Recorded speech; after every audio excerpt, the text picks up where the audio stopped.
Okay. Jennifer Zamparelli on 2FM. Fueled by frank and honest gourmet coffee. The perfect blend to kickstart your day. Barista quality coffee available at Centra and SuperValue. Okay. Jennifer Zamparelli on 2FM. Fueled by frank and honest gourmet coffee. The perfect blend to kickstart your day. Barista quality coffee available at Centra and SuperValue. Now, we haven't had a huge amount to look forward to recently, but that is all about to change, my friends, for one lucky comic relief fan who will get the chance to actually win Westlife for their party, not for keeps, for their party.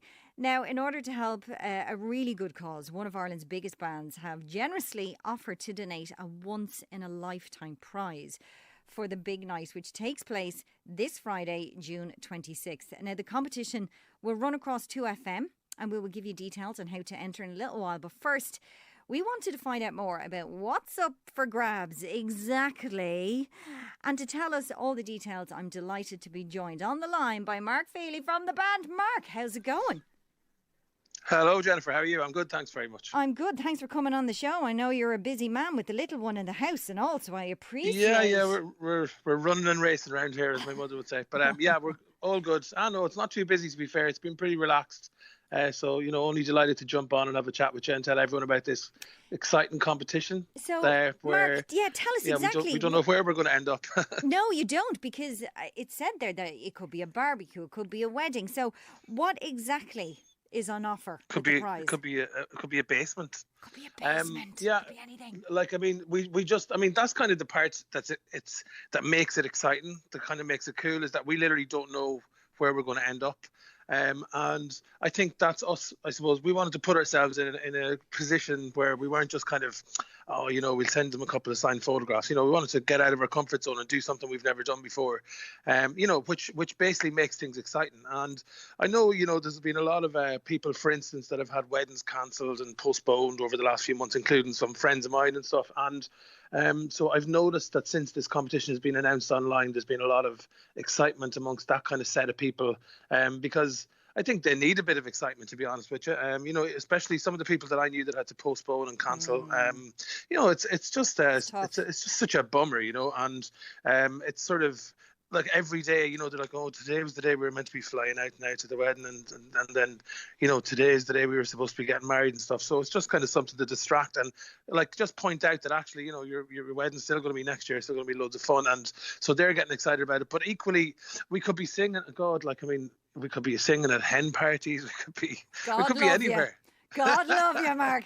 I know. I've been accosted by a fair few hen parties when I've been out in Sligo before, and it'll definitely be an interesting one if that's the outcome of it, for sure. And I bet you were accosted by my producer whose wedding was cancelled, and now I bet she was banging on about her wedding. It was like, oh, please, on the side, maybe a little song at my wedding next year. Did you get any of that? You can tell me later. Well, yeah, I suppose it's all in the terms and conditions. Unfortunately, they can't enter the competition, but we might sing them a song down the phone or something. That's true. Now, listen, it's all for a really good cause, isn't it?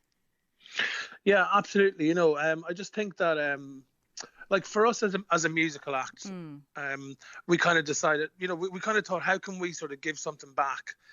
There's so much good work going out there and good nature going out there for the frontline workers and for everybody who's had a really tough time over the last few months. And for us, I suppose, we can't wait just as much as all of our fans sort of to get back on stage and to get back into that environment. It's only, it only feels like yesterday that we were in Croke Park having the weekend of our lives, and there's I think a general feeling that everyone's looking forward to when we can all get out into a field and just go daft, go mad. And so we're looking forward to that. And I think as a band we can give, our performance, kind of is the best thing that we can give, because, I think that's the kind of the thing the fans appreciate the most. But yeah, I mean, it's an amazing cause. The charity itself, the foundation that the money's going to go to, are going to then divvy the money up to a lot of really important charities after the money is raised. So they'll basically, they've obviously got a lot of charities on their books, important charities, and they'll sort of deal the money out to all these various charities around Ireland. Exactly. It's a great idea, and so many names are taking part. Just on Westlife plans you were talking about there for 2020, and your plans for Páirc Uí Chaoimh, all gone. Was it really Was it tough to hear that after such a huge comeback? How did Well, I you mean, take it? like for us, it's a bit of a high class problem, like because Yeah. the gig's postponed till next year. So I don't really feel too sorry for ourselves about it. But I feel sorry for the crowd because the excitement around the Cork gigs was on such a huge high. But once again, the thing is, it's going to happen next year, and sure, it's going to be even better next year when it does finally happen because of all the tension and stuff that's built up. So hopefully, as many people, if not all the people that were supposed to go to those gigs, will still get to go. And I mean, when we come out on that stage a year after we were supposed to come out, I mean, I just feel that the audience is going to be even more electric. Absolutely. At the time it was cancelled, honestly, it just felt like the right thing to do, and therefore it didn't feel bad in the sense that it was the right thing to do and the sensible thing to do. Mark, you probably felt worse when you sahas the state of Nicky's head during lockdown before he got that haircut. I was like, what has happened to Nicky? Nicky actually had some famous hair moments. He always kind of went out there with his hair, and in fairness, he's done a good job of it through the years. But he did shave his head in one of the music videos for a song called "Queen of My Heart," and he's never lived it down since. And he didn't even shave his head in lockdown. That's how bad it was. Now, let's talk about the music industry, because the music industry has been the centre of a huge amount of discussion surrounding Black Lives Matter, the movement. And I understand that you're actually part of a task force to try and address the imbalance in the industry. Can you tell us about that? Yeah, it's something that I kind of jumped at the opportunity to be a part of. It's basically a task force that's been set up in the music industry. There's people on it kind of from all over the world, there's actually a lot of the people on the task force are in America. Then there's some people from Britain and like London. And at the moment, I'm kind of the only Irish person on it. And, the first few weeks, we'd have weekly meetings on Zoom. And the first few weeks was kind of a more generic international kind of introduction to the beginning of learning more about racism and understanding exactly what it is, and recently now in the last kind of few days, I've been sort of more inclined to turn towards sort of what's going on around me and here in Ireland, and there's, obviously still racism happening in Ireland, and so it's very interesting to just look into it more and learn about it. And to be honest, it's very much not about me. It's not about me, sure, I'm great, doing the right thing and everything. It's actually about us all trying to just learn a little bit more about it and educating ourselves. And so the only thing I'd say to do is, you can literally Google anti-racism resources Ireland, and you'll just see a load of very interesting information, and you might just go, oh wow, I never thought about it like that, and if everyone even just done that, we kind of take a little step forward, just to understand what's going on, because I think our idea of what racism is very narrow. It's a much broader, more complex thing, and I just think that we can all, I suppose, just educate ourselves a little bit, and that's kind of the beginning of the journey. It's not kind of a big dramatic situation. It's more about if each teach themselves or learn a little bit about it, read through a few pages on a website, we'll all be better off, and it'll be the beginning of just doing the right thing. I mean, I have to say, as part of the LGBT community, only very recently, as we all know, it took everyone else outside the gay community or whatever, the LGBT community, to lift us up and to help us. It took all the other people that weren't in the community to stand up and go, do you know what?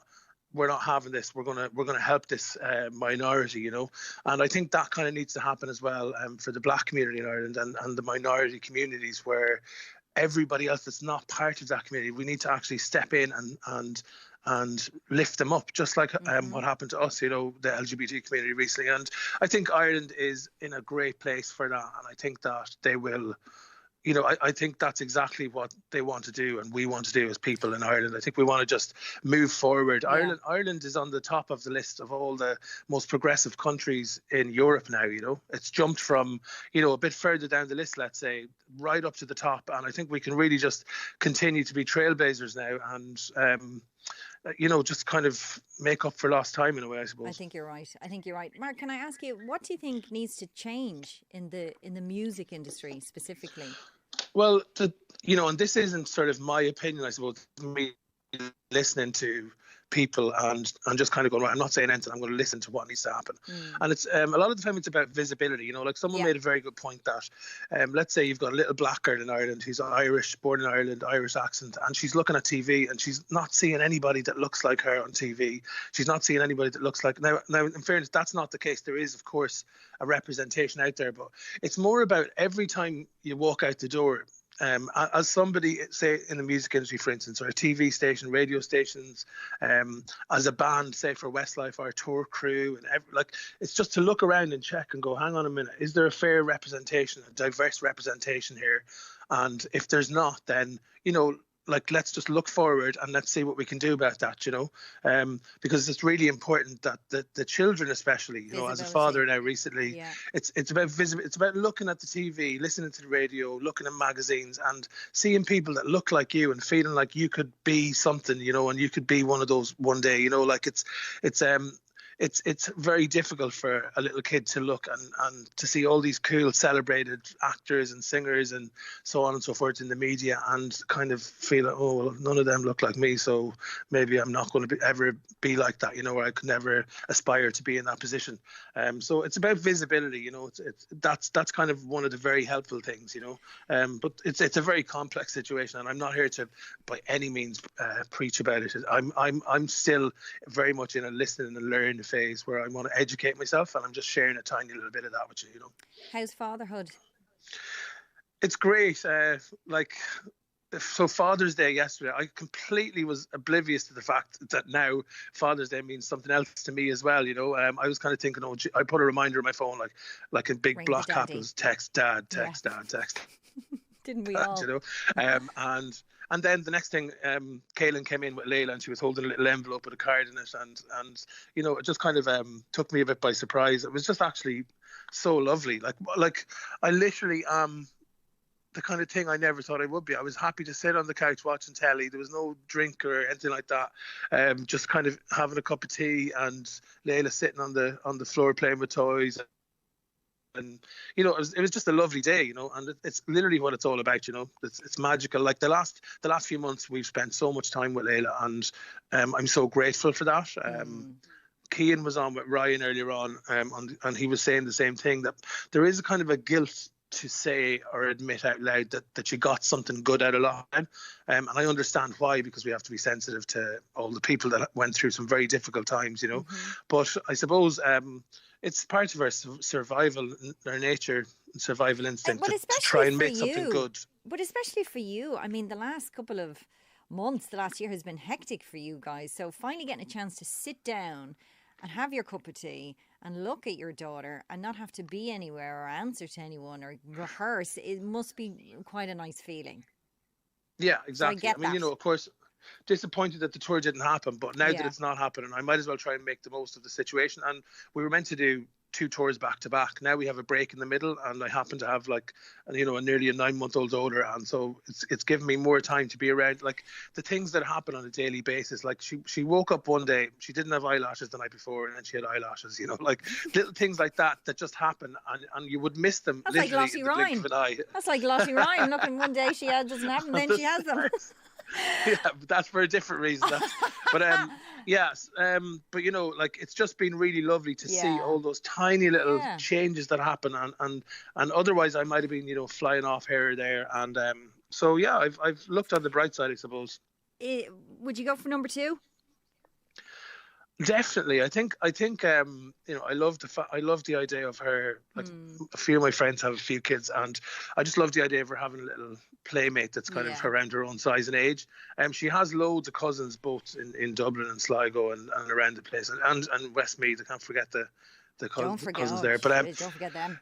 Be in trouble. But yeah, so I definitely do love the idea of it, but it's not like in the immediate future, but I think it's something that, of course, exactly. Mark, can I ask you, did you get Kaylin a card for Father's Day? No, this is the thing. I was going to go there, and I said, "Oh, sure, I won't. I won't make myself look bad." No, so I actually didn't, but I made up for it in loads of different ways. You know, kind of all the treats in the world. You'll never forget that. Like, honestly, we're so laid back. Like, I mean, if we ever get kind of like, real, like proper romantic, like in your face, it gets a bit like, oh God, stop, will you just like say something to break the, like we're not kind of like too up close, kind of like, sort of serious in terms of romance, and we're quite laid back and kind of matey about that kind Do of you stuff, laugh you a feel what I mean? lot? Which is kind of nice.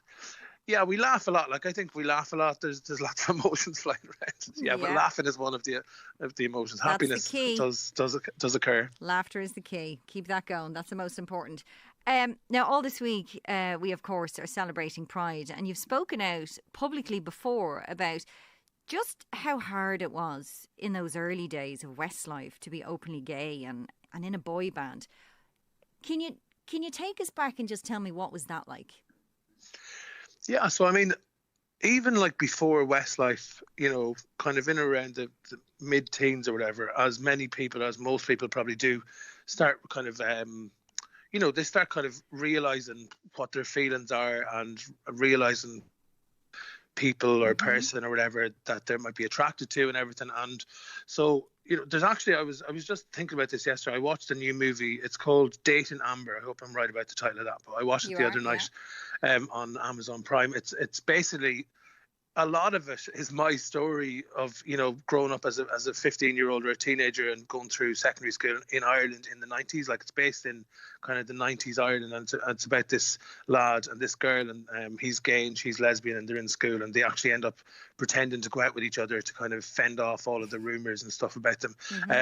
It's a very sweet movie, but the point is that, like, watching it, it's so kind of, it hit home for me, because like the struggles that lad is going through in the movie, the character, he does everything in his power to kind of try and get as far away from possible from the truth, from his own truth or whatever. And it's just powerful to watch. I think it's good for everybody to watch, because it might give people a little insight to what it can be like, but for me anyways, it was very scary, like in the mid 90s, even within the media, just, I don't know, the whole gay thing there was so many different attachments to it, certainly not positive attachments. In school, the terminology, the words that were used, like gay and all the various words that were used, they were used as kind of slurs, like, oh, shut up, that's so gay, and all that kind of stuff, which obviously probably still happens today. But we talked about visibility earlier on, like, so for me as a kid, there wasn't really anybody,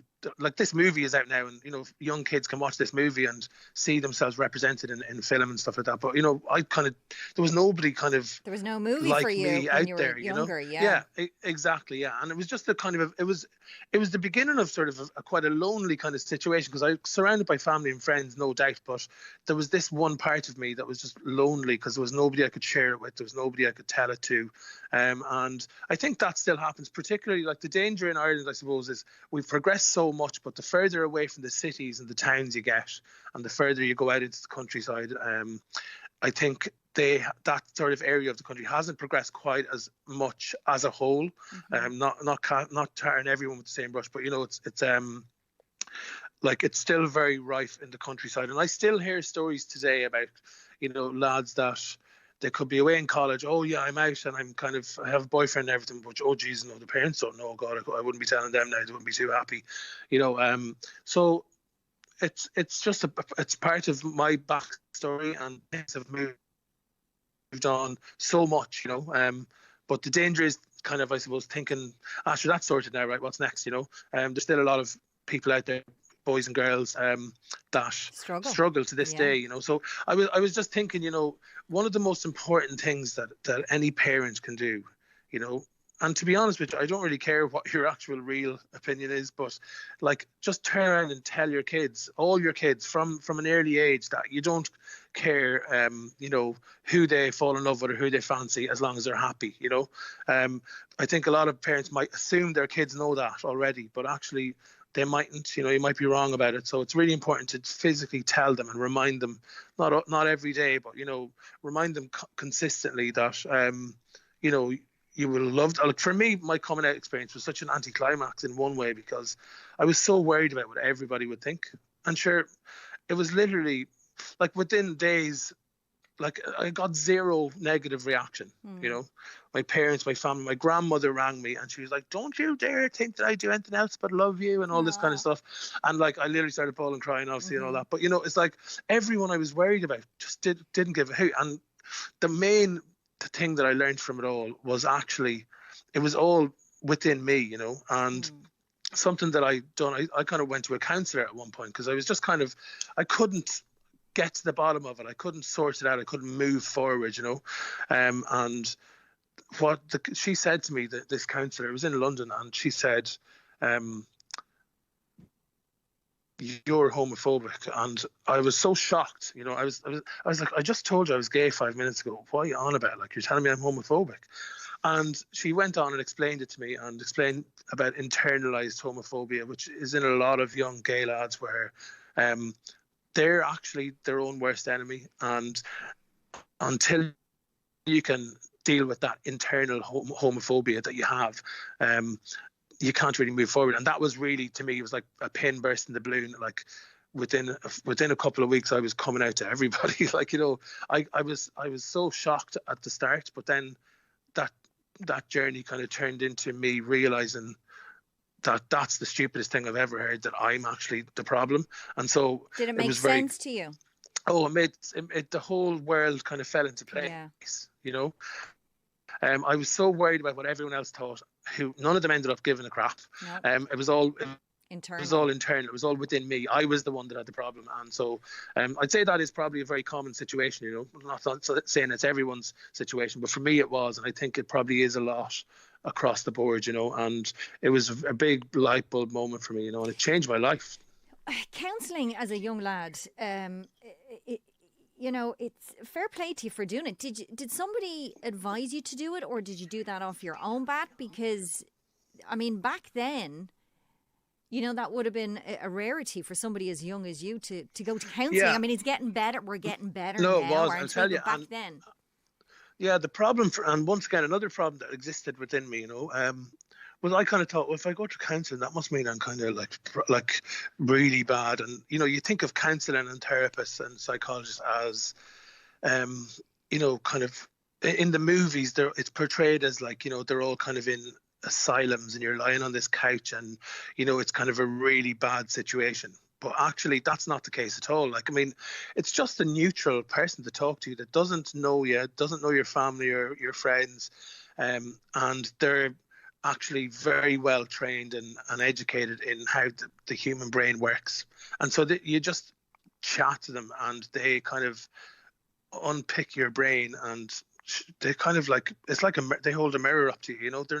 It's not kind of some real crazy scientific kind of situation. It's just talking to someone, and they're because they're neutral, you're not worried about what they think about you, and you're not worried that they're going to tell anyone you know or anything like that. It's just completely confidential. And it was the best thing I've ever done in my life, you know. And I think it was more friends around me, like Cian from the band actually was one of the main people who helped me in that situation. He could just see that I wasn't happy, like, you know. And this is the thing, like, I guarantee you there's so many people out there, they just kind of can tell there's something just not quite right, you know, with their friend, their brother, their cousin, whatever.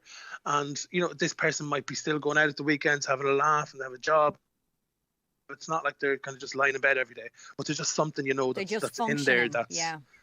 Yeah, and there was people around me that seen that in me, and they seen me kind of probably getting into just going into myself altogether. And so, you know, that's what the nature of a friend or a family member will do.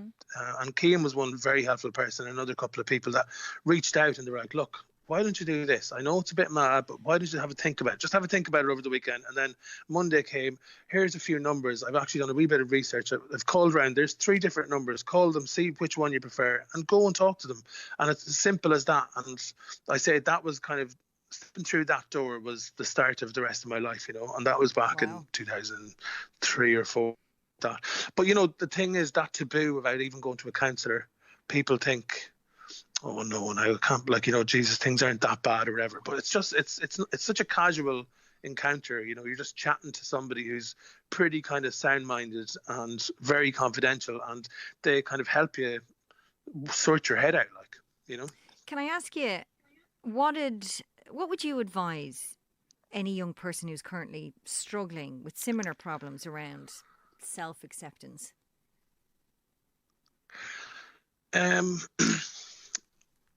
It's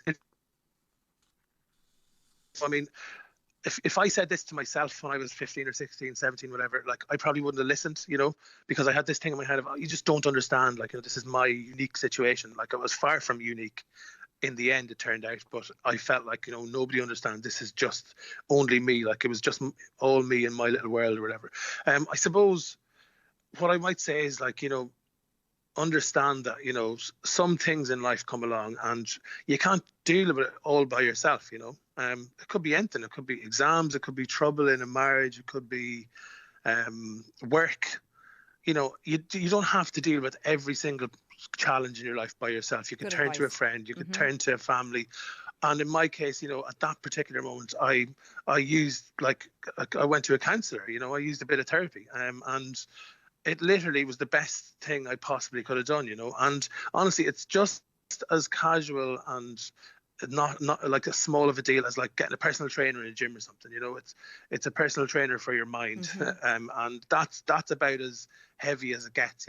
You're just chatting to them, and I'd say the more people you can share it with, and if you can't get to the point of sharing it with a friend or a family member, then share it with somebody who is bound by law to never tell a soul, a counsellor, and talk to them about it and get yourself into a better place. The worst thing someone can do is keep it all inside and internalize it, because that's when people effectively end up exploding, and that's Imploding, when imploding, and the sort of, that's the worst scenario, and that's the most unhealthy thing.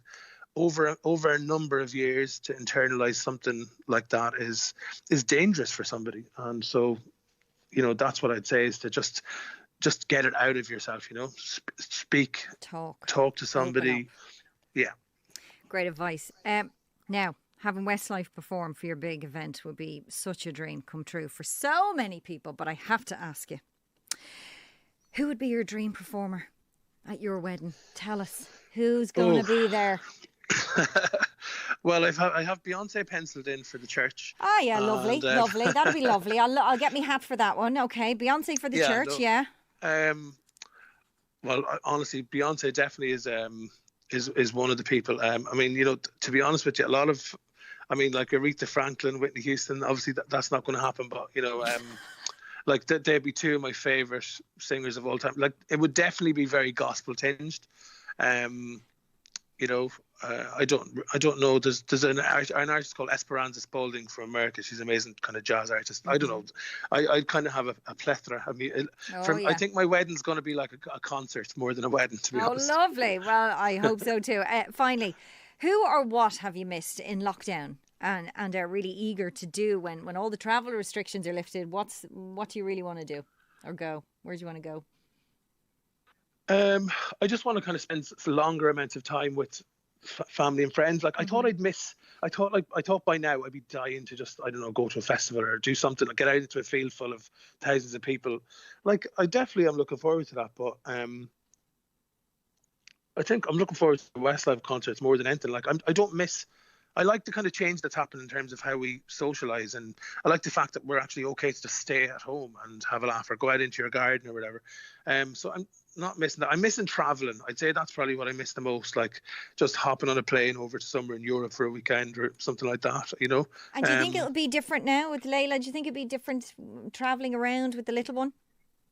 Well, I think she's probably too young to kind of be bringing, like, she wouldn't appreciate bringing her anywhere at the minute, do you know what I mean? So if anything, maybe one of her grannies might take her for a weekend when we're able to travel, and we'll just kind of go off and have a little weekend or something like that. But I'm looking forward to actually when she's slightly older and she realizes that she's somewhere different, and she can maybe when she's running around or whatever. Although you probably have better advice for me, is it like just leave them at home or bring them run for the hills, Mark? Leave them at home. Well, listen, it's been an absolute pleasure talking to you this morning. Thank you so much for taking our call, and best of luck with everything. Okay. Yeah, thanks for having me on. Okay, and can't wait to see the Comic Relief show on RTÉ. Is going to be amazing. The lineup is just really, really class. So it's going to be fun. And I hear your man, Nicky Byrne, is giving a dig out presenting as well. Did you hear that? He is indeed. He's going to do a fantastic job as always. He will. Oh, you're so nice. I bet he's listening. Thanks, Mark. Mark Feehily there. Thanks so much for taking our call this morning. Now, if you want to be in with a chance to win Westlife with RTÉ does Comic Relief and 2FM, here is all you need to know. So to be in with a chance to win Westlife, okay, they're going to give you a private performance for your wedding, for your birthday, for your hen party, for your summer barbecue, whatever takes your fancy. All you have to do is text Westlife to 50300 now. Do it now. Text costs €4 and the Community Foundation of Ireland will receive a minimum of $360 from each entry. The service provider is Like Charity, and details and terms and conditions are all on 2fm.ie. The text line will close at 10 a.m. this Friday, the 26th. So get your entry in before then, because after that time your entry won't count, but your charge will be donated. Later that Friday morning, we'll announce 5 names who go through to that night's Comic Relief show on the telly, and you must be able to answer your phone to be declared a finalist, okay? The winning entry will be picked that night. Yes, they will. So text Westlife to 50300 now and be in with a chance to win Westlife. Jennifer Zamparelli on 2FM.